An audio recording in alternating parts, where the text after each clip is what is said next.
First Ohio State football practice of the spring is in the books today here in the Woody Hayes Athletic Center. Tuesday morning, 8:30 a.m. We were here bright and early to see some position battles. Doug Lesmerises, Nathan Baird from cleveland.com. And one of the big ones is going on at right tackle. We knew Shabola was going to be in the mix there, but there were some other maybe older guys who could still be in the mix there. What did you see from the offensive line today?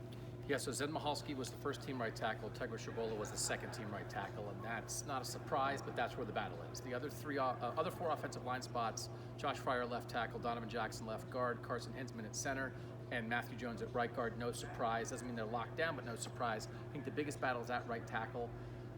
Third-year guy for Zed Michalski, and Ryan Day said time for him to go, which is always the deal with third-year guys, right? That's your go year if you haven't gone yet. He's not behind, but he's got to go. And then Shabola, a second-year guy, Ryan Day was like, man, whatever reps he gets, we're building for the future. They're going to be good reps for him. So Michalski's up first now. I think that goes to August. I think that might go to the last week of August, to game week, of what that right tackle battle is going to be. And they hope they're picking from strength, not from weakness, because those are two guys so far who have not done much at Ohio State. And we should say Hinsman was a guy that Day mentioned on February 1st when we talked to him as jumping into that center mix.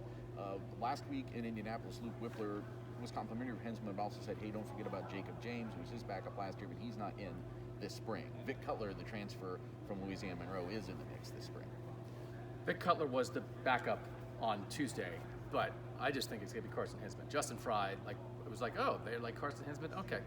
So I think he's going to win. We saw Trevion Henderson was in warm-ups today, but a guy who is out for most of the spring, and they don't really know that they're going to get him back. Did you get to see anything from the younger receiver group that was going to get more rotations this spring with Julian Fleming and Emeka Egbuka both out? So the thing that mattered, I thought, there was something that Stephen Means has been talking about that Ryan Day confirmed, which is like, man, we have some second-year receivers, but the first-year receivers are right there behind them. So it's time for the second-year receivers to go because the first-year receivers are coming. And 3 of the 4 first-year receivers are here right now, both Rogers and Carnell Tate. Brandon Ennis isn't here yet, but that, to me, put the second-year receivers on alert day one.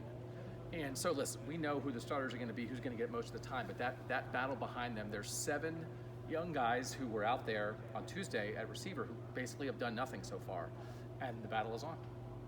A lot more about that on Buckeye Talk, wherever you can find podcasts, and get the text